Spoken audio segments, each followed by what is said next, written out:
Hi hello പുതിയൊരു വീഡിയോയിലേക്ക് എല്ലാവർക്കും സ്വാഗതം. അപ്പോൾ ഇന്ന് എൻ്റെ ഒരു പകുതി ദിവസം എങ്ങനെയായിരുന്നു എന്ന് നമുക്ക് ഒരുമിച്ച് കാണാം. കിങ്ങിണിക്കുട്ടിക്ക് സ്കൂളില്ലാത്ത ദിവസങ്ങളിലെല്ലാം ഞാനൊരു 8 മണിയൊക്കെ ആകുമ്പോഴാണ് എണീക്കാറ്. എണീറ്റ ഉടനെ തന്നെ ചായ ഉണ്ടാക്കി കുടിച്ചു. പുറത്ത് ചെറിയ രീതിയിൽ മഴ പെയ്യുന്നുണ്ട്. മഴ പെയ്തു കഴിഞ്ഞാലുള്ള ഏറ്റവും വലിയ ടാസ്ക് എന്ന് പറയുന്നത് ഈ അടുപ്പ് കത്തിക്കൽ തന്നെയായിരിക്കും. വിറകെല്ലാം തണുത്തിരിക്കുന്നത് കൊണ്ട് തന്നെ ഒന്ന് കത്തിച്ചെടുക്കാൻ ഭയങ്കര പാടാണ്. സാധാരണ സ്കൂളില്ലാത്ത ദിവസങ്ങളിലാണ് ഞാൻ കുറച്ച് സമയമെടുത്ത് ചെയ്യുന്ന ബ്രേക്ക്ഫാസ്റ്റ് ഉണ്ടാക്കാറ്. അതായത് ഇടിയപ്പം, പൂരി, ഒറട്ടി അങ്ങനെയുള്ളത്. പക്ഷേ ഇന്ന് അപ്പമായിരുന്നേ. അപ്പോൾ ഇന്ന് ബ്രേക്ക്ഫാസ്റ്റിന് അപ്പവും ഉരുളക്കിഴങ്ങ് കറിയുമാണ്. അങ്ങനെ ചായയുടിയൊക്കെ കഴിഞ്ഞ് ബ്രേക്ക്ഫാസ്റ്റിനുള്ള കാര്യങ്ങൾ നോക്കാം. എനിക്ക് സാധാരണയായിട്ട് ഈ ശനിയും ഞായറുമാണ് ഒത്തിരി ജോലിയുള്ളതുപോലെ തോന്നുന്നത്. കാരണം വർക്കിംഗ് ഡേയ്സിൽ കിങ്ങിണിക്കുട്ടി സ്കൂളിൽ പോയി കഴിയുമ്പോൾ തന്നെ എൻ്റെ ജോലിയെല്ലാം ഏകദേശം കഴിയും. എനിക്ക് ഒരുപാട് സമയം കിച്ചണിൽ സ്പെൻഡ് ചെയ്യുന്നതിനോട് തീരെ താല്പര്യമില്ല. മാക്സിമം പെട്ടെന്ന് ജോലി തീർക്കുക, നമ്മുടെ ബാക്കി കാര്യങ്ങളിലേക്ക് പോവുക.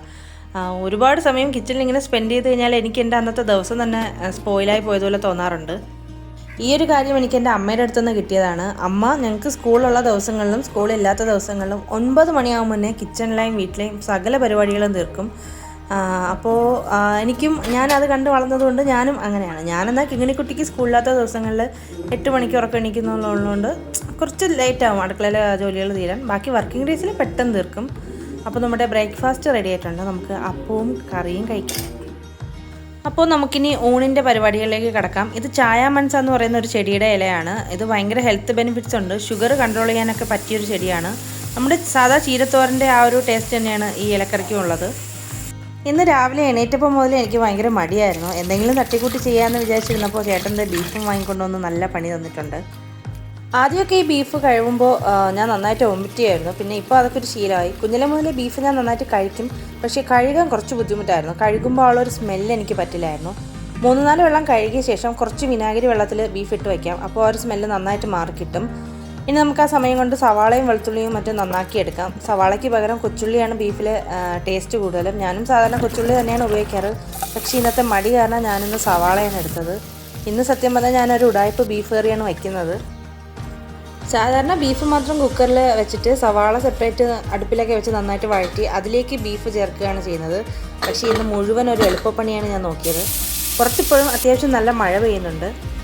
ഇതിനിടയിൽ എൻ്റെ മടിക്ക് നല്ല അസല് പണി കുക്കർ എനിക്ക് തന്നിട്ടുണ്ടായിരുന്നേ. ഞാൻ കുക്കറും വെച്ചിട്ട് വേറെ കുറച്ച് പരിപാടികൾക്ക് വേണ്ടി പോയായിരുന്നു.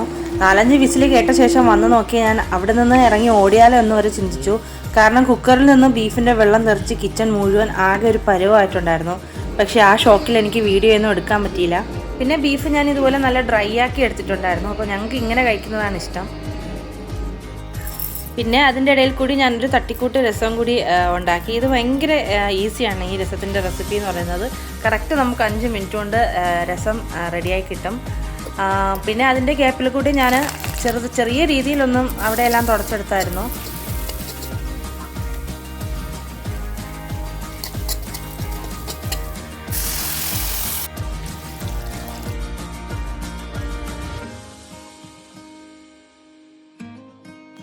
ഫ്രിഡ്ജിൻ്റെ ഡോറിലും എല്ലായിടത്തും ആ ഒരു വെള്ളം തെറിച്ചിട്ടുണ്ടായിരുന്നു. അപ്പോൾ ഞാൻ വിചാരിച്ചു എല്ലാം ഒന്ന് ക്ലീൻ ചെയ്യാമെന്ന്. അപ്പോൾ നോക്കിയപ്പോൾ ഫ്രിഡ്ജിൻ്റെ അകത്തും വലിയ രീതിയിലുള്ള അഴുക്കില്ല എങ്കിലും എല്ലാം ഞാനെടുത്തൊന്ന് നന്നായിട്ട് ക്ലീൻ ചെയ്തിട്ടുണ്ട്.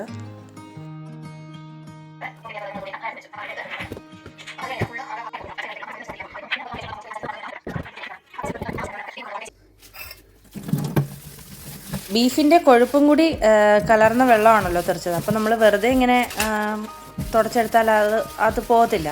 അപ്പോൾ അതുകൊണ്ട് തന്നെ ഞാൻ ഡിഷ് വാഷ് ലിക്വിഡ് ഉപയോഗിച്ചാണ് എല്ലാ സ്ഥലവും ക്ലീൻ ചെയ്തത്. ഗ്യാസും അതിൻ്റെ സൈഡും ആ ചുമരുമൊക്കെ ഞാൻ കൈയോടെ തന്നെ ക്ലീൻ ചെയ്ത് മാറ്റിയിട്ടുണ്ടായിരുന്നു.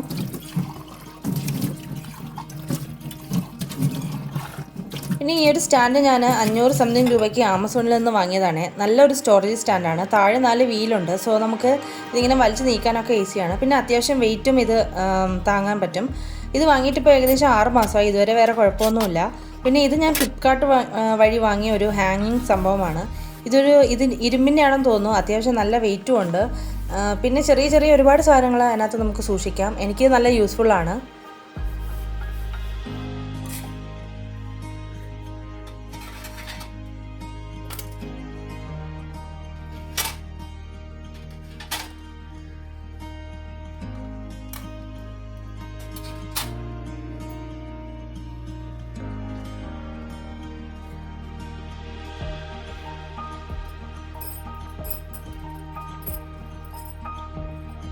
ഈ 2 ഓയിൽ ക്യാനും ഞാൻ ഫ്ലിപ്കാർട്ട് വഴി വാങ്ങിയതാണ്. പക്ഷേ അതിൽ ഒരെണ്ണത്തിന് ചെറിയ ലീക്കുണ്ട്. അപ്പോൾ നമ്മൾ തറയിൽ മുഴുവനും എണ്ണയാവും. അതുകൊണ്ട് തന്നെ ഞാൻ അത് വെക്കാൻ വേണ്ടി ചെറിയൊരു വുഡൻ ട്രേ വാങ്ങിച്ചിട്ടുണ്ടായിരുന്നു. അതും ഞാൻ ഫ്ലിപ്കാർട്ട് വഴി വാങ്ങിയതായിരുന്നു. പിന്നെ നമ്മുടെ കൗണ്ടർ ടോപ്പ് ഏരിയയ്ക്ക് ലിക്വിഡ് ഉപയോഗിച്ച് നന്നായിട്ട് ഉരച്ച് കഴുകി. ഈ ഒരു സ്ക്രബ്ബറും ഞാൻ ഫ്ലിപ്കാർട്ട് വഴി വാങ്ങിയതാണ്. ഒരു പാക്കറ്റിൽ 20 എണ്ണം ഉണ്ട്. നമ്മുടെ സാധാരണ സ്ക്രബ്ബറിനേക്കാളും നല്ല യൂസ്ഫുള്ളാണ്. ഇതിൽ തന്നെ സ്പോഞ്ചും സ്ക്രബും കൂടെ ചേർന്ന് വരുന്നതാണ്. പിന്നെ ഈ ഒരു ഡിഷ് വാഷ് ജെൽ കണ്ടെയ്നർ ബോക്സും ഫ്ലിപ്കാർട്ട് പ്രോഡക്റ്റ് ആണ്. ഇതിൽ 2 കണ്ടെയ്നർ വരുന്നുണ്ട്. ഒന്നിൽ ഹാൻഡ് വാഷും വലുതിൽ ഡിഷ് വാഷ് ജെല്ലും ഉപയോഗിക്കണം. ഇത് യൂസ് ചെയ്താൽ നമുക്ക് ലിക്വിഡ് അത്യാവശ്യം സേവ് ചെയ്യാം. പിന്നെ ഈ ഒരു വെസൽ സ്റ്റാൻഡ് ഞാൻ ആമസോൺ വഴിയാണ് വാങ്ങിയത്. അത്യാവശ്യം നല്ല ക്വാളിറ്റി ഉണ്ട്, നല്ല വെയിറ്റ് ഉള്ള സാധനമാണ്. ഇതെന്നല്ല ഞാൻ ജിയോ മാർട്ട് വഴി വാങ്ങിയതാണ്. ഈ ഒരു സെറ്റിന് വരുന്ന റേറ്റ് 99 രൂപയാണ്. അപ്പോൾ ഇന്നത്തെ എൻ്റെ കിച്ചൺ പരിപാടികളെല്ലാം കഴിഞ്ഞു. മടി പിടിച്ച് എന്തെങ്കിലും തട്ടിക്കൂട്ടാമെന്ന് വിചാരിച്ചിരുന്ന എനിക്ക് കുക്കർ നല്ല പണി തന്നെയാണ് ഇന്ന് തന്നത്. പിന്നെ ആ ബീഫിൻ്റെ സ്മെല്ലൊക്കെ ഒന്ന് മാറാനും ഒരു പോസിറ്റിവിറ്റി കിട്ടാനും വേണ്ടി ഞാനൊരു ധൂമം കത്തിച്ച് വെച്ചിട്ടുണ്ട്. നമ്മുടെ വീട് വൃത്തിയായി സൂക്ഷിക്കണമെങ്കിൽ അത് നമ്മൾ ഒരാൾ മാത്രം വിചാരിച്ചാൽ അത് നടക്കില്ല. ഒരു വീട്ടിൽ എത്ര പേര് താമസിക്കുന്നോ അത്രയും ആൾക്കാരും ഒരുമിച്ച് വിചാരിച്ചാൽ മാത്രമേ ഒരു വീട് വൃത്തിയായി സൂക്ഷിക്കാൻ പറ്റൂ. അങ്ങനെ ഉച്ചയൂണൊക്കെ കഴിഞ്ഞതിന് ശേഷം ഞാൻ അടുക്കളയിലുണ്ടായിരുന്ന ആ ഒരു ഫിഷിൻ്റെ ബൗളും കൂടെ ക്ലീൻ ആക്കിയിട്ടുണ്ട്. അപ്പോൾ ഇന്നത്തെ വീഡിയോ ഇത്രയേ ഉള്ളൂ. വീഡിയോ ഇഷ്ടമായാൽ എല്ലാവരും സപ്പോർട്ട് ചെയ്യണം. അടുത്ത വീഡിയോയിൽ കാണും വരെ ബൈ.